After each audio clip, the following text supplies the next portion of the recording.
Welcome to the Realm. I'm Scott Schemmel from Sports Realm, and we are back, and you're listening to the Sports Realm podcast. I'm here with my two co-hosts, Severin Mull and Max DeCoux, and we're going to talk about the NBA play-in tournament. It just concluded a few days ago, and now the NBA playoffs are starting actually today, the 22nd. So we're going to just do a quick video on our review and our thoughts of the whole play-in tournament, and just to see if it was a good idea or not. So we'll talk about the format of the play-in tournament. So it is like the East and the West separated, and then it's 9th and 10th. The winner of that game, so the 9th and 10th play each other. The winner of that game plays the loser of the 7th and 8th seed, and that is for the East and West. So Severin, tell us a little bit about the matchups and then your thoughts about it. Yeah, so we can start with the first night of the play-in tournament, which was the Wizards and Celtics, the 7-8 matchup, and the Hornets-Pacers. Hornets-Pacers was the first matchup of the play-in tournament, and it was a blowout. So it made it a lot of people wanted to tune out early because the Hornets got completely washed in the first half, and the game was over. And then when you get to the Celtics-Wizards game, it got pretty exciting, and Jason Tatum had a 50-piece on the Wizards, all-time leading scorer for the play-in tournament for that night. And then it pretty much, so the second game was exciting, and it brought a lot of attention to it, but the first game didn't really do much for the NBA. Yeah, I'm not gonna lie. I was starting to tune out come the third quarter of that Hornets-Pacers game. I was like, oh, is every game in the play-in tournament about to be a wash? But then Tatum came in, proved me wrong, gave a 50-piece. And I really like how it shows how teams perform under this new type of pressure. Mm-hmm. Well, that first night was pretty good. It was Pacers, they blew the Hornets out, and I wasn't happy about that. Celtics game was a pretty good game though, but I don't know. I mean, I feel like the scores for both games were still a little bit like lopsided, in the end. But I don't know. I know the Hornets could have beat the Pacers. It's just like it's just an off night, and that's a young team, and I have no doubt that team is better than the Pacers. So. Not without Hayward. Okay, yeah, no, that's true. And I'm a little bit disappointed that he wasn't able to play. But I mean, I guess in the long run, that's better for us because make sure he doesn't get hurt in a situation where we're just trying to win that game and then we end up losing to Boston or the Wizards anyway. So I'm fine with what they did and the decisions they made. And then so we'll move on to the second night, which is May 19th. The Grizzlies play the Spurs. So that is the West 9 and 10, and the Lakers played the Warriors, the West 7 and 8. So Severin. Yeah, the West tournament is kind of what the NBA was banking on. Adam Silver, all the jokes about how he's dying to have Curry in the playoffs. That's what they wanted. Yeah, so you had the Grizzlies and Spurs, which was, the Spurs, they really struggled at the end of the year. Nobody really expected them to do much. And the Grizzlies came out to an early lead. Give credit to the Spurs. They had a lot of fight. They came back. But yeah, Jonas Valanciunas dominated 23 and 23, and then DeRozan, their star player for the Spurs, went 5 of 21, so it was a really off night for him. And it's just, the Spurs, I'm surprised it was that close considering how bad their star players shot. Man, but give credit to them. We might have seen a different matchup in the next game, but I don't know. Yeah. You're right about that. The NBA was definitely banking on that Lakers-Warriors game. I mean, everyone watched that game. That's the classic Steph Curry versus LeBron James that we've seen in the finals so many times. Or we've seen throughout the NBA so many times. So, yeah, Max. Yeah, Spurs-Grizzlies was a close game. It shouldn't have been. The Spurs really stunk, but still managed to keep it close, keep it relatively exciting for the duration of the game. But that was just the appetizer. Everybody was waiting for the Lakers-Warriors. That game definitely appointed. You get to see Curry, high scoring night. LeBron had his triple-double and finished the game off with that crazy shot. I think that game is what the play-in tournament was created for. Okay. That's what everybody wanted to see. I didn't really like it. Well, to me, it was hyped up as it was the second highest rated game of the season, but it was a very lopsided matchup in my eyes. It's just the Lakers and Anthony Davis and LeBron James stunk it up the first three quarters, and they played awful. That's the only reason why the Warriors had any chance of winning. And to me, it lived up to the hype just because the Lakers struggled so much. But you ended up seeing probably arguably the best player in the world have a really off night, but then come in clutch at the end. But to me, it should have been a blowout. I wasn't expecting to be close, but it ended up being that way. Mm-hmm. Yeah, it should have been a blowout. It was pretty obvious if you were watching the game that LeBron wasn't putting in 100% effort. There would be possessions in a row where he wouldn't even touch the ball. You just stand off to the side watching things play out. You know what, Anthony Davis, like the best player in the world right now? No, he's arguably one of the best in the world. Is that? he's one of the best in the world. Arguably one of the best yeah. in the world. He's not the best player. Yeah, arguably one of the best. Yeah. Not the best player on his team. But. Oh yeah. I was talking about LeBron. Yeah, I mean not LeBron. Like I was hoping you didn't mean LeBron with that statement, but anyway. I did. Yeah.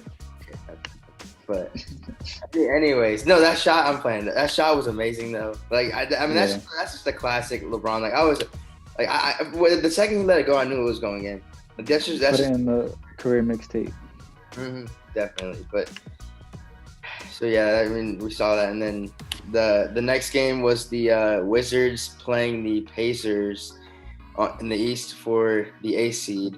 And the Wizards just blew them out. Yes, Severin was watching that game, and that was a big blowout. Severin, tell us about that. Wait, hello? You cut out for a bit. Oh, dang. When did I cut out? I can't hear you now. Oh, okay. When did I cut out? I'll just cut it. I don't know. Yeah, I don't know what matchup you were talking about. All right, wait. The Grizzlies one?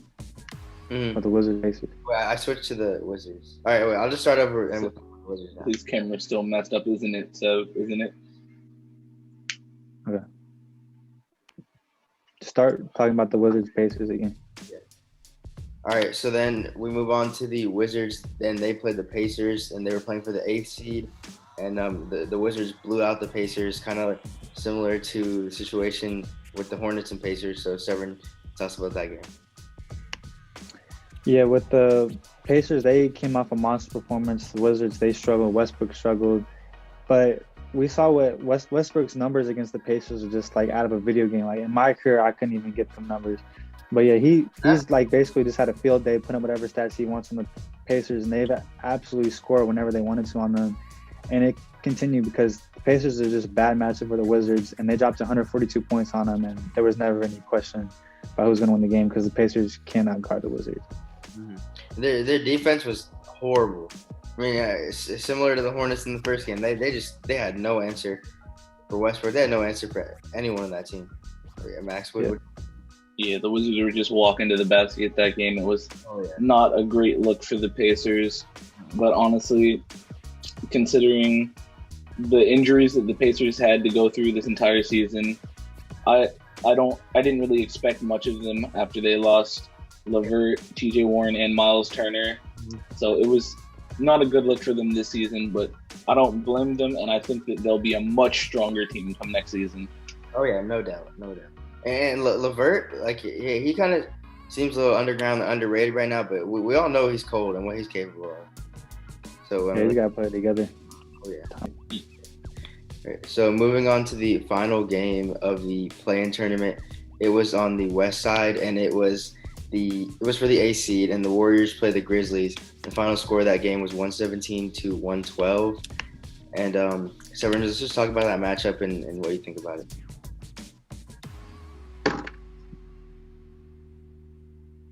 Oh, someone's at my door. It's annoying. I can't restart it. All right, you're good. This ain't my room, so. All right, you want me to go now? All right.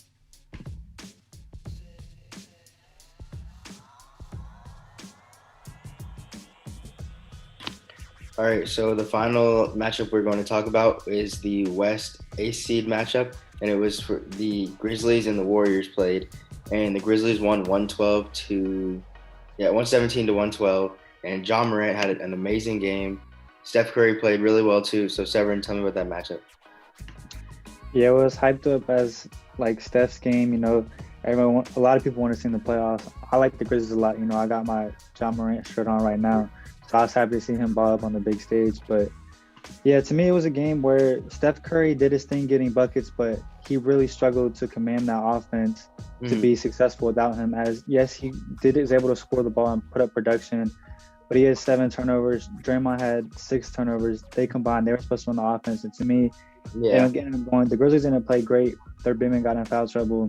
It was just John Morant shooting 14 of 29 and putting up a lot of points, but he didn't shoot that efficient. Yeah. And so it wasn't that great of an offensive game. Curry got his points, but it was just a tale of them struggling to get any kind of production outside of. And John Morant had 5 turnovers too. I feel like his John Morant's supporting cast was a lot better if you look in terms of like turnovers and just like shooting percentage overall. I don't know. And Ja did play a little better than Steph did. So I don't know. I think that was the main thing in this matchup. But Max, what do you think? Yeah, you saw both teams putting out about the same amount of production, with it just being the battle of Curry versus John Morant.